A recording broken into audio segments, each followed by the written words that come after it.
My name is Gypsy Guillen Kaiser, and I am the Director of Advocacy and Communications at the Committee to Protect Journalists, also known as CPJ. The Committee to Protect Journalists is a nonprofit, non-governmental organization started by journalists for journalists in order to champion press freedom worldwide.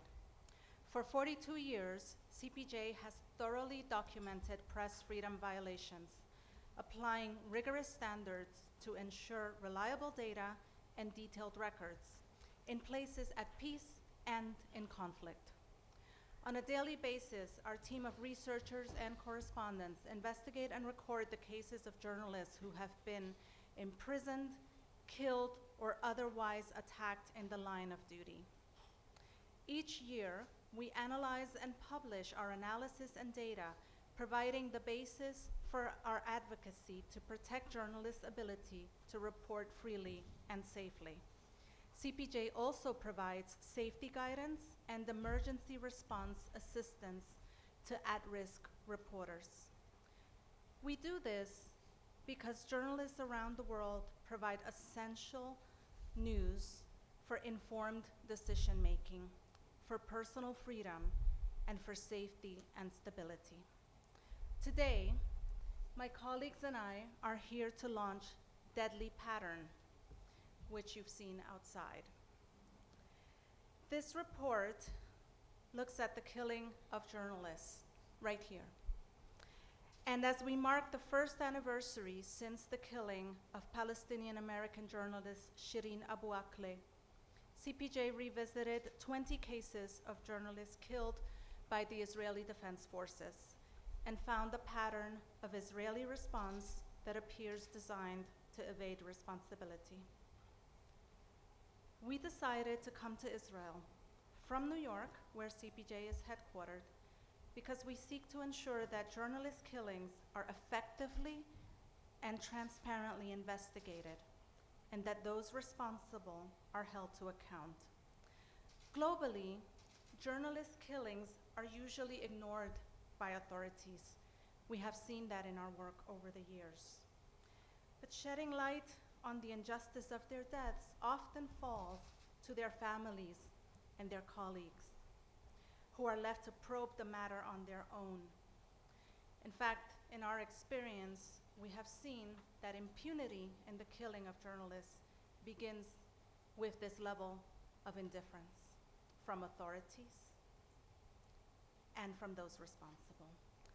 While our small delegation is meeting with various diplomats during the course of this week, it is unfortunate that Israeli authorities have so far not committed to any meetings, and in some instances, not even acknowledged our requests.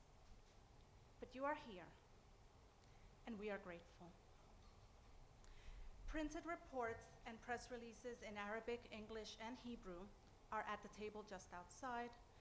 The report and profiles of each journalist killed, with all details in each of the 20 cases in this report, can be found online at cpj.org.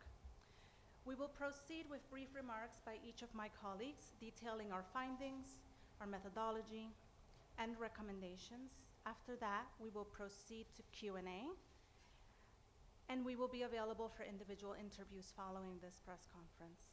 But before we begin, I'd like to thank Orly Halpern, the lead author and analyst for this report, who is seated right here, as well as Samir Al-Sharif, who provided additional reporting and is actually towards the back of the room. We are very grateful for their collaboration, for the team effort on this work, and for your own reporting on the killing of your colleagues. I'm going to start with Robert Mahoney, CPJ's Director of Special Projects, directly to my right. Robert Mahoney is a veteran journalist and author who has advocated fiercely for a free press over the last 17 years since joining CPJ in 2005. Most recently, he served as the organization's executive director. From 1978 to 2004, Rob worked with Reuters news agency, really all around the world. From 1990 to 1997, however, he was Reuters bureau chief in Jerusalem, where he directed print and later television coverage of the Palestinian Intifada, the Iraqi missile attacks on Israel, the Oslo peace process, and the assassination of Israeli Prime Minister Yitzhak Rabin. Rob will take us through our report's main findings. Rob? Thank you, Gypsy, and welcome to everybody. I want to begin my remarks by explaining why we're here. We're here because we don't want to see any more journalists killed reporting the news from Israel or the territories. We're the Committee to Protect Journalists, and what we do is, as journalists, we use the tools of journalism to affect change. And the tools of journalism in this case are reporting. This report is thoroughly researched, it's very sober and factual, and I think what emerges for us from looking at the data that we have put together over the last 30 years is a clear pattern of a lack of accountability and a lack of transparency in the way that the Israel security forces go about investigating the killing of journalists who are civilians. I would say that this pattern leads us to a conclusion that it's actually intentional to avoid accountability. We look at the process, and in the report we come to the conclusion that it is a black box. We cannot tell when probes are started, how far they go, but we look at the results. And the results are that in every investigation that has taken place, no one has ever been held to account. And we, the public, and the journalism community are asked to take on trust that the IDF does not deliberately target journalists, and if it does, it holds a probe and takes the appropriate action. We have in this report 20 cases of journalists who were killed as a result of IDF fire. More journalists were killed in the territories over the period of this report, and we have excluded them. They amount to 5, and those were killed in other circumstances by other sources of fire. They are not in here. Of the 20 journalists killed that are in this report, it is clear that at least 13 of those journalists were clearly identified as press. In the case of Shireen Abu Akleh, for example, she was wearing a protective vest with press written front and back, and she was wearing a helmet. Standard protective equipment for journalists for many years in this part of the world. There are other cases in the report where vehicles were marked with TV and press stickers, and they too came under fire. The probe process that the Israelis do follow when a journalist is killed, it's called a preliminary probe, but it's actually not preliminary in the sense that it can drag on for years. And one of the things that we highlight in the report is that makes it impossible to get to the bottom of what happened, because once it's slow in that way, witnesses disappear, evidence disappears. It is not standard good forensic practice in any investigative process that we look at. In 13 of the cases, witness testimony was discounted, or witnesses weren't questioned. So the thoroughness of the investigative process is really lacking. We also note that when a probe is launched, it is often as a result of foreign pressure. Did the journalist who was killed work for a major news organization, or were they foreign passport holders? So, for example, the probe that came out 5 months after Shireen's killing, I mean, she was an American passport holder. The other case where an investigation took place, a criminal investigation, the only such one, was in the case of James Miller, who was a British national.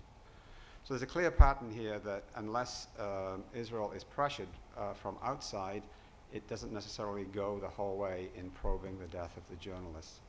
So lack of accountability, lack of transparency, not one person held to account for these 20 killings, not one person prosecuted. what does this do? Well, we believe that this will have a chilling effect on press freedom generally. Since the killing of Shireen in particular, which is a really good example in all ways of the problems highlighted in this report, since the killing, the Palestinian journalists tell us that they are more fearful for their own safety when they go out now covering Israeli military operations. Why wouldn't they be? If a high-profile television correspondent working for an international news organization and who is incredibly well known is shot in that way, then they say, we who don't have those protections necessarily, we're not working for a big international organization, we may not be recognizable, what is it that we can expect if we go and put ourselves in harm's way covering these stories? So it will have, as I say, a chilling effect on the coverage that we get. So the bottom line here is that we wanted, and we still do, wish to engage with the Israeli authorities. We want them to commit to following an internationally recognized investigative process. You'll hear later that in some of the cases from my colleagues, we'll go into some of the, in more detail, some of our recommendations. But at the very least, we believe that the lessons from these killings have not been learned, or at least if they have been learned, they haven't been communicated to us and to the journalism community. What are the IDF rules of engagement when civilians are present, particularly journalists? Have they been reviewed? None of this is made public. What are the guidelines given to soldiers and other security force personnel when dealing with journalists? I think it is incumbent upon the Israeli forces to review these guidelines and make them clear and public so that when journalists venture out, they know what they're dealing with. Now I'd like to pass over to my colleague who edited this report, Naomi. Can I just give a quick intro so that people know Naomi's background as well? Naomi Zevelov is CPJ's features editor. She actually was based here previously as a reporter from 2014 to 2020. She worked for US news outlets such as NPR, PRI's The World, The Atlantic, and others. And she has been with CPJ working diligently on this report. She's going to explain CPJ's research methodology. Thank you. Well, we came to this reporting from a very strong foundation of original research. CPJ has kept a database of killed and imprisoned journalists that dates back to 1992. We are the only press freedom group to keep data in this kind of detail. And we are conservative in our approach. We thoroughly vet every single case to make sure that the journalists we're remarking upon were killed while they were doing their work or killed in reprisal for their work. When we learn a journalist is killed in the course of their reporting, or again in reprisal for their reporting, we research what happened. We do our own investigations. We speak to family members, we speak to witnesses, we interview the media outlet that the journalist was reporting for, and we always reach out to authorities. After Shireen Abu Akleh was killed, we built a profile for her in our database, and then we decided to look back at other killings in the region. And as Rob said, we found that there were 25 journalists that were killed in the Palestinian territories in our database. Drilling down deeper, we saw that 20 of those were killed by the Israeli military. We revisited these cases in the course of a months-long research project that dates well into last year. And we looked into what, if any, kind of probe was conducted into these deaths. We, again, reached out to the Israeli military in the course of our research. We reached out to them at the very beginning to ask them about these cases, to ask for an on-the-record meeting, which they declined. And then, as journalists do, we reached out to them with a request over email, multiple requests, asking them to remark on specific cases.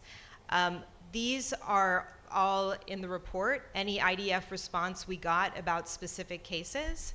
And then we continued to ask them to meet with us. And we didn't get that meeting in the course of the reporting. But shortly before we went to print, we sent a document to them, a fact-checking document with 75 points, essentially asking them to review it for accuracy, because we wanted to be absolutely sure that everything was accurate in the report. And they did respond to one item about the chain of command overlooking the probe into Shireen Abu Akleh's death. That came in after deadline and is not reflected in this print report, but it is on our website today. You can see that. So that is a bit about our methodology in the research process. Thank you, Naomi. And just to be clear, there was no correction as such. There was just some kind of detail. Yeah, essentially, in the report, we write that Colonel Many Liberty, who oversaw the probe into Shireen Abu Akleh's death, was part of the chain of command of the unit that the IDF itself identified as a possible source of fire into the killing. The right of reply response that we got from the military talked about the specific position of Colonel Liberty in that chain of command, saying that he was part of the personnel of the chain of command overseeing the probe. Thank you. We'll now go to Sharif Mansour. Sharif is an Egyptian-American democracy and human rights activist. He has served as CPJ's Middle East and North Africa program coordinator for the last 10 years. He previously worked at the pro-democracy nonprofit Freedom House and as a freelance journalist. And he co-founded an organization that mobilizes Egyptians in the US to support democracy and human rights in Egypt. He'll tell you about 3 critical cases included in the report that are of particular priority for us. Sharif? Thank you very much, Gypsy, and all of my CPJ colleagues, Orly, Samir, for helping me over the last 6 months bring this project here. We're here for a reason. It's the first sad anniversary of Shireen Abu Akleh's killing. But I want to say, as we say, this is not a one-off case. It's also the 5th year anniversary of the killing of Yasser Murtaga and Ahmed Abu Hussein during the Gaza protest of 2018. It's important to press on those 3 cases because those cases we at CPJ categorized as murder cases. And we do so after going through a lot of evidence and building and unearthing what we and others have been able to discover. When we at CPJ were in 2018 covering the Gaza protest, we have compiled more than 70 cases in which IDF forces have shot on journalists and resulted in injuries. Injuries that meant that they would be hospitalized. We're not talking about, roughing them up or banning them. And also those injuries that has happened with live bullets, with rubber bullets, with gas canisters. When we did so, we have provided evidence and also made it clear to the Israeli officials at the time that the rules of engagements is one that should be reviewed. We challenge him on it, only to know 4 years later with Shireen, nothing have changed.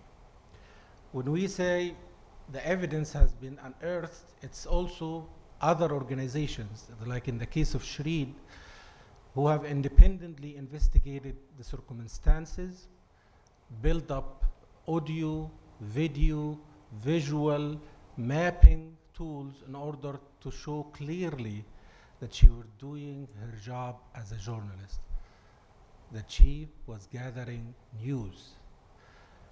And in many of the cases that we have seen for the 22 years we've had in this report, we have done the same, making clear, showing that these are journalists doing news gathering. We also, in every case, have asked Israeli government to do their own probes, but in those specific 3 cases, we want to make sure they are opening a criminal investigation, similarly to what they've done to James Miller, a British journalist, before. We want to see that happen for Shireen, for Yasser, and for Ahmed.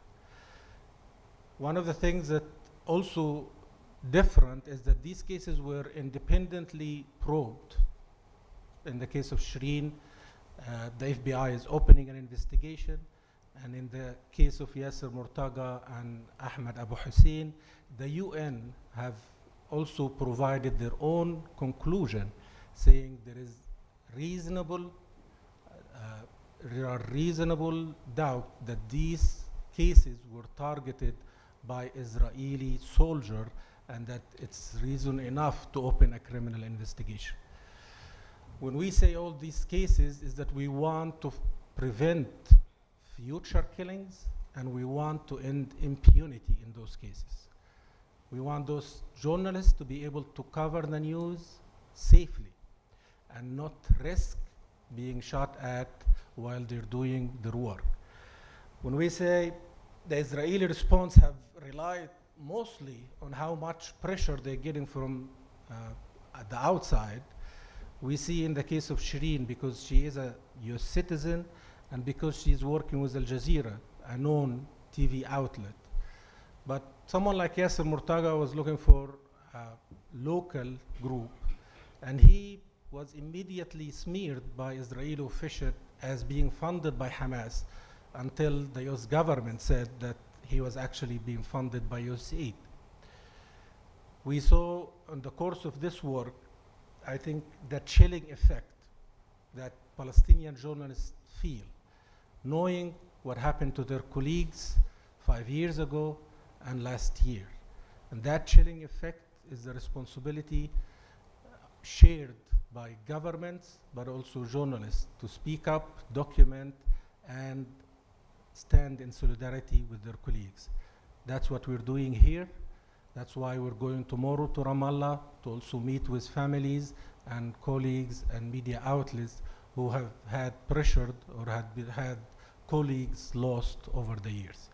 I want to end with saying that there is a possible solution here. By taking action, the Israeli government can make sure there is some sort of transparency and accountability. And for us, because Shireen was a voice for Palestinian stories all over the world, we're hoping nothing like this happen in the future, and we'll have more Shireens be like her, tell the stories unfiltered. Thank you. Thank you, Sharif. In addition to the call for justice and the criminal investigation in these 3 particular cases that Sharif has outlined, I wanted to note that the report ends with very concrete recommendations, and those are at the end, so if you want to take a look at those. This situation is not new. We actually, in the course of preparing for this morning's presentation, looked at a detailed letter to the same man who is Prime Minister today from 10 years ago, outlining the same situation, the same lack of accountability, the same pattern of attacks, but the fact that it continues and that the level of indifference is as profound as it is today is something that truly led to this report. I wanted to highlight a few of the recommendations that are in the back.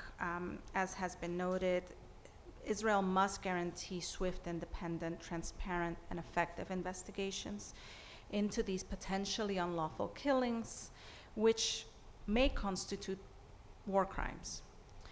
They must make public fact-finding assessments or other preliminary probes into all journalists killed, and they should seek independent review of these probes for potential criminal investigations. Such investigations should follow international guidelines that call for timely interviews with families and witnesses. There are instances where the families were never spoken to. These should not be drawn out, obscure processes.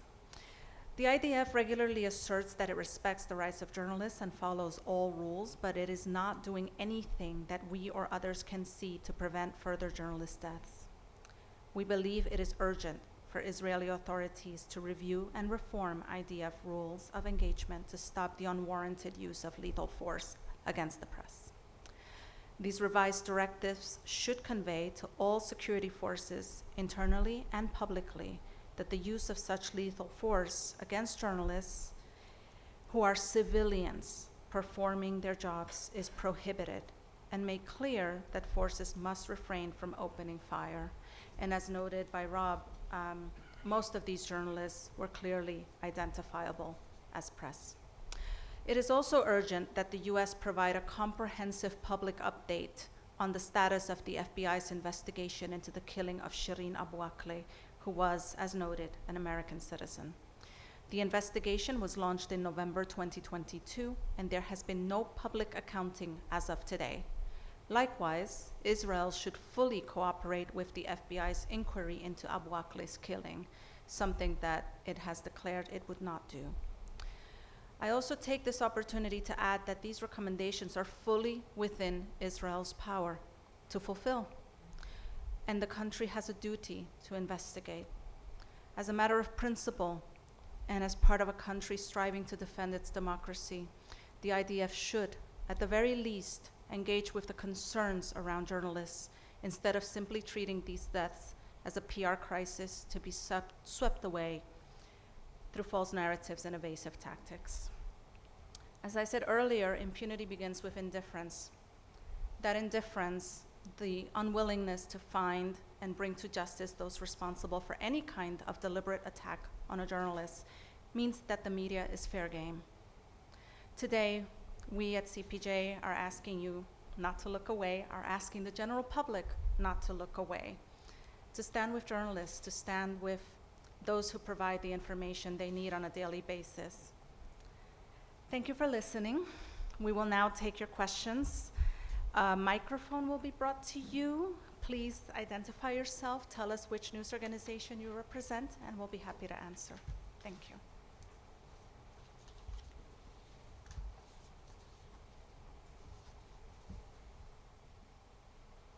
My name is Omar Walid. I am the Bureau Chief of Al Jazeera in Jerusalem. Thank you very much for your efforts. Thank you very much for this opportunity. My question is, if Israel disengagement, they are not cooperating at all, they didn't respond, how you want to make, what you have to do to make Israel understand that it can no longer act with impunity when Israel harasses, intimidates, and indeed murders journalists who are trying to undertake their professional duties? This my question. Second question, we demanding justice for Shireen Abu Akleh, which means that we want to hold the killer accountable.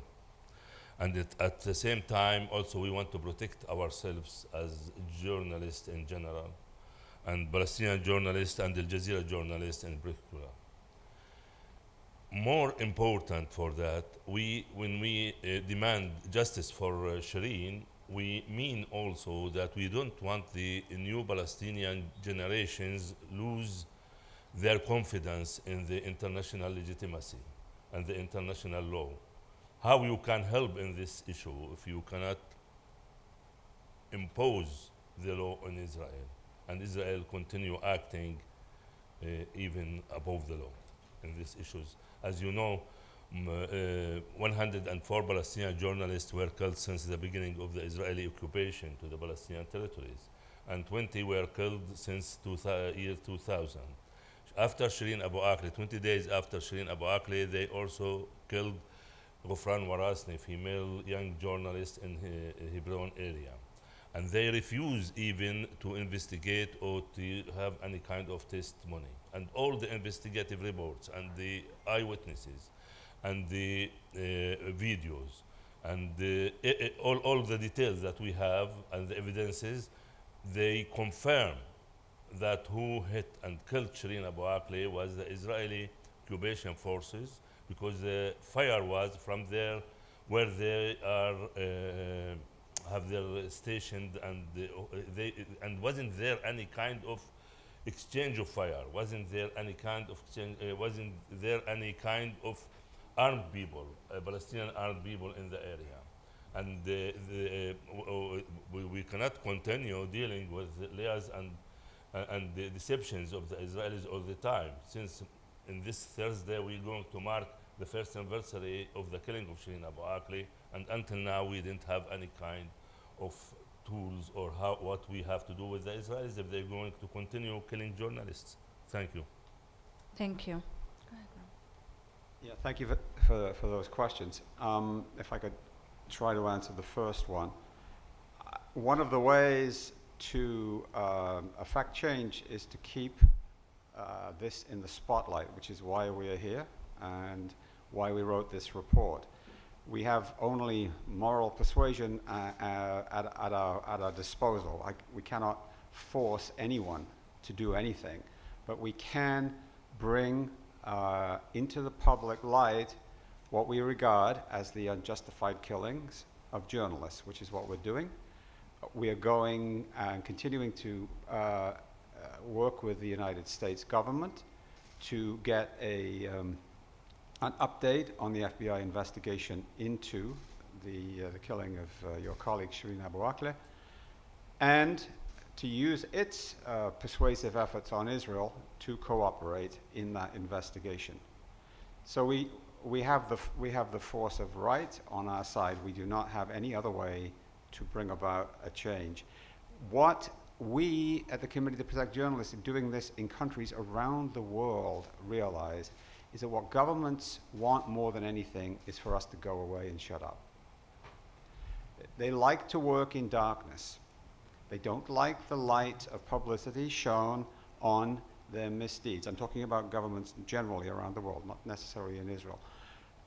So our job is to make sure that we don't go away and that we don't shut up and that we continue to work. We have had successes on cases of impunity in the killing of journalists decades after the murder. This is slow work. There are no immediate results. But believe me, we share your hope that Palestinian journalists will not lose faith in the profession. We are journalists. We want people to be able to exercise the profession that we do safely, and that is not the case here. So we will continue to work. This is not the end of the process for us. This is the beginning of a new chapter in the process. And the glaring disparities in the official accounts of the killing of Shireen Abu Akleh, and then the subsequent investigations by the Associated Press, the Washington Post, the New York Times, CNN, Bellingcat, Al-Haq, all those investigations pointed to the discrepancies in the initial and then subsequent narratives from the Israeli forces. It's that kind of work which we rely on to keep this in the spotlight. So rest assured, when we go back to New York, the file on this will not be closed. I can't promise what the outcome will be, but I think that to keep working, to keep moving forward is the only thing that we can do. I hope that goes some way to satisfying your legitimate concerns. Thank you. Thank you, Rob. Are there other questions? The mic will come to you. Don't worry. You don't have to go to the podium. Go ahead, Anna. Hi, thank you guys so much for doing this report and for coming to Israel and Palestine in such a hectic, dangerous time for reporters. Mine piggybacks a bit off of our colleague from Jazeera, Jerusalem. Right now, currently, 75% of Democratic voters in America want to condition Israel's aid, given the condition Israel's aid given the overwhelming abundance of evidence. That evidence, of course, is provided by our end-use monitors, which are Palestinian journalists, and which is why this is so important to protect journalists, but as a tool to full civilian protection. So I did want to ask about, in the message to the United States, about concerns over Israel's pretty flagrant non-compliance with applicable U.S. laws around human rights abuses, and if that is going to be part of conversations with the United States government. And then the other thing I wanted to bring up, I think this report is so important because of Israel's rules of engagement, which we hear U.S. government bringing up quietly when we hear them much louder with other security partners. And I guess I just wanted to say, in addition to the rules of engagement, two other pretty things that really stand out in terms of Israel standing out as a press freedom violator are the rules of engagement, and that day that Yasser was killed, that 6 journalists were shot. I mean, those were snipers. How do 6 journalists get shot in one day at a nonviolent protest? So that's one day that really sticks in my mind, that everywhere on earth I'm like, these are some of the best snipers in the world. Those are U.S. weapons. And then the second kind of thing that stands out to me with the threats to Palestinian journalists, that, you know, as someone who works on press freedom cases all around the world, that really stands out to me, are these Gaza bombardments that are targeting basically the entire media apparatus of Gaza multiple times over the past decade, just everyone's office getting blown up. So I guess those are two things to me, in addition to the rules of engagement, just episodes that are truly remarkable to me, that I'd be interested in if this report can kind of be the first report, which is extremely timely, but kind of additional areas of press freedom that Israel is remarkably standing out in terms of a press freedom violator. Thank you for that. I think I should point out that the report has a very specific focus, but our reporting over the years has captured many of the extensive violations that you have outlined, and these other manifestations of press freedom violations. And generally speaking, CPJ reporting contributes to assessments of human rights conditions in countries across the world, including Israel. And so it is part of the discussion, around how the U.S. and others deal with the country in relation to their human rights obligations. So, but I think perhaps, Rob, you can speak a little bit more about these other types of violations and some of CPJ's work on those over the years. Yeah, thank you, and thank you, Anna. Look, we are in constant contact with the State Department and all the relevant departments within the U.S. government. We are engaging with the U.S. government here through the embassy as part of this meeting, where we bring up all of these violations in detail, and we contribute detailed reporting, as Gypsy says, to their larger reports, and make sure that press freedom is a concern when the State Department draws up its human rights report, and is something which its diplomats are aware of when they go on postings, not just to Israel, but everywhere. So we're deeply engaged with them. I think that the rules of engagement, as I said in my opening remark, are extremely important. These are not public. We are asked, again, to take on trust that those rules of engagement may have evolved, but we can only go on results, and the results are continued killings. We documented and protested loudly at the bombing of the last bombing of the tower in Gaza City, which housed the offices of the Associated Press and Al Jazeera. We did the same thing when the U.S. bombed press facilities in Afghanistan or Yemen. We have a consistent record on calling out on these atrocities. The case of the 2018 killings of the 2 Palestinian journalists, which you referenced, is particularly outrageous, and that's why, as Sharif mentioned, we want criminal investigations opened into that day, those 2 killings, and with Shireen.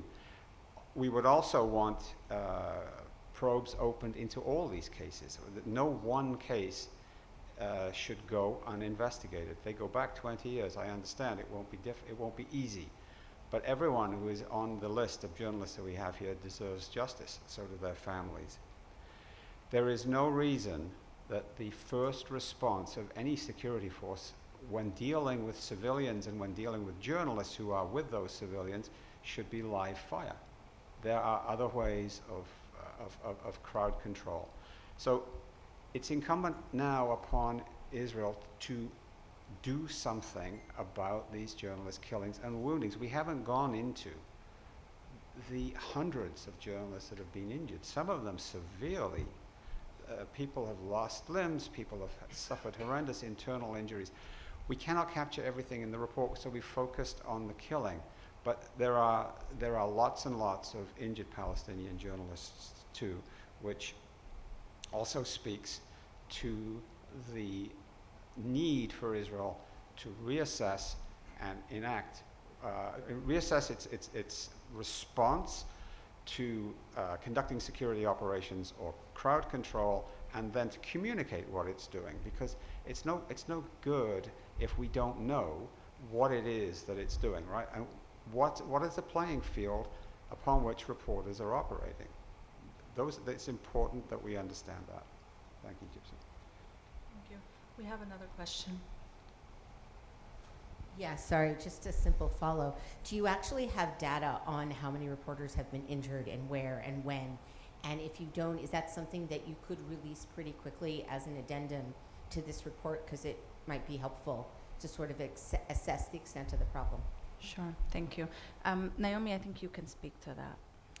So our CPJ's databases are of killed and imprisoned journalists, and then we put out essentially news stories about injuries, and we've kept track of these injuries and news stories, over years and years and years. So, we can certainly be in touch with you to collect that material and provide it to you about what we do know about the injuries. Yeah, there is detailed reporting on our website, but is there a specific number? No. Right. So We talking about it, like it makes a good overall, but if I can't pinpoint it with an actual number, I understand that. Then it kind of gets lost as a point. Yeah, at the same time, numbers are one part of the story, right? Like the actual human cost is what we've been capturing on a right. day-to-day basis. But I hear you. Human cost Some is news that's measured by by actual data. some news outlets have taken our reporting and analyzed it for the purposes of data. For example, on our work documenting journalists who have been covering environmental issues and climate change, that has been looked at by an external news outlet that wanted to see some data on it. So I would encourage you to connect and perhaps look through it and make your own assessment as well. We can use a little help sometimes.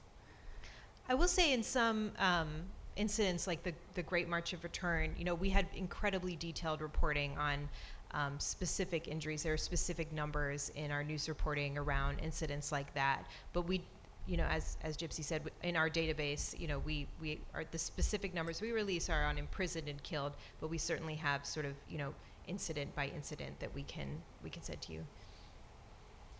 Okay. Are there any other questions?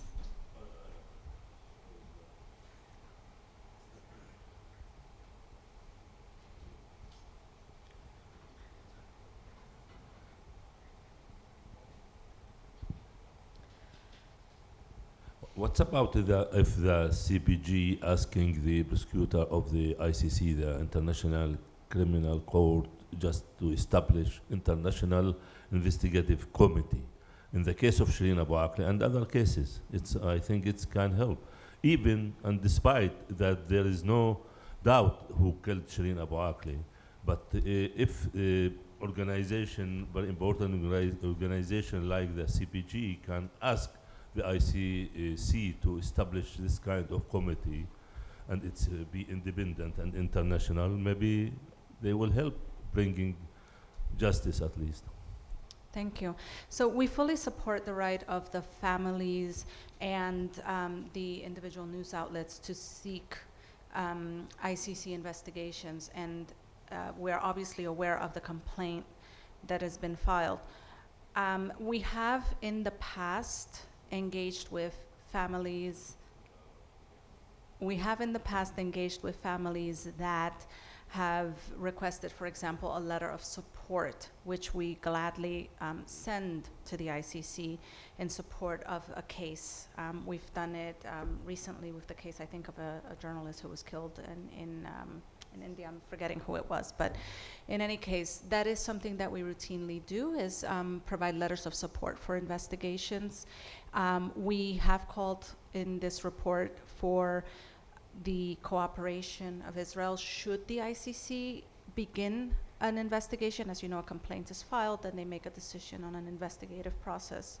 But you know, when people run out of recourse where they live and where they work, they seek justice where they can find it, and we certainly support that effort. So we do believe that this report helps to contextualize the complaint that has been filed, and we have a long history of collaborating with some of the lawyers who are involved in the filing.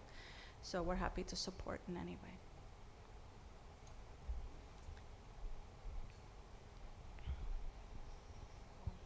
It's on. Okay, I just had a question about the pushing of false narratives when these killings happen, and I wanted to know if you guys had any ideas on how to, you know, just as you saw how across these different killings, how reporters could maybe best kind of like nip this in the bud at the beginning, because I feel like what's really violating to the families of colleagues is this kind of false whodunit thing that happens, and obviously they're, you know, this is not, you know, just Israel, any government in the world is gonna try to kind of like get around this, but there's an audience in the United States that for some reason like can't even imagine this happens, and they're attacking news organizations. I mean, it just feels like there's this false, like the US government and the disbelieving audience are like having this whole whodunit thing, when everyone who reports on this, everyone probably involved, understands that a government's going to do this for a minute, but it ends up just being this very violating, period. I don't know if that was a question, but just if any, I guess my thought process is I want to know if the U.S. government, you know, has any response other than Israel does not deliberately target civilians. You know, like, because this just seems to be like that's the talking point both governments should just play at this point, instead of this like insane process or something. This is a problem, not just for Israel, but that we encounter around the world, which is to blame the victim, to smear the journalist. What we have done and what we continue to do with this report is to alert governments to that. It happens consistently. It happened with Yasser Mutaja, for example. The then foreign minister, I believe, Avigdor Lieberman, immediately found a microphone and condemned the journalist as a terrorist. That seemed to be the playbook for that. We saw it in the case of Shireen, where there were confusing and false narratives immediately pumped out over the airwaves that there were gunmen right behind them. They were firing. And I mentioned the inquiries that took place. They pushed back against that, but it took a long time. And in some ways, this isn't a direct press freedom issue. It's a journalist ethics, which we don't tell journalists how to do their job. That's the job of editors and the job of the readers of the journalists. But if there are many responsible journalists who take a pause when there is a breaking story and want to get to the bottom of what's happening. Not just the shooting of the journalist in this report, but any attack. I mean, if you were to, this is something for journalism schools. It interests me as a journalist. Like, if you took the initial reports of a mass shooting, of an attack, of any form of confusing event, and then contrast them with the reporting a few hours later or a few days later, they're obviously sometimes wildly wrong.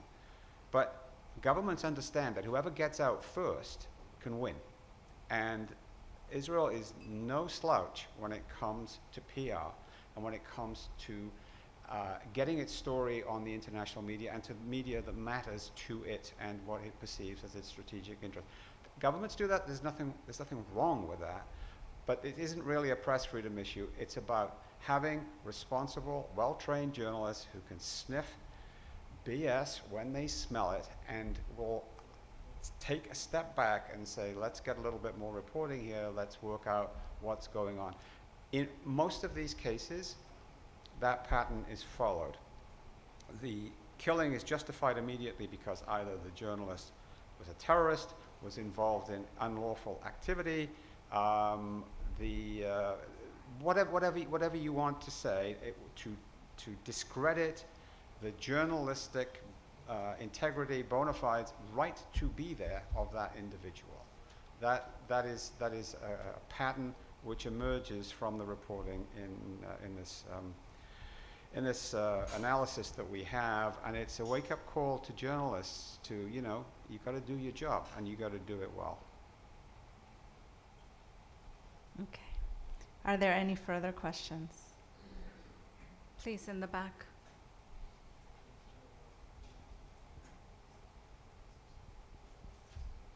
Thank you for today. I have one question. Do you know if Israel army had some education for soldiers not to shoot journalists or something? I think I can answer this question.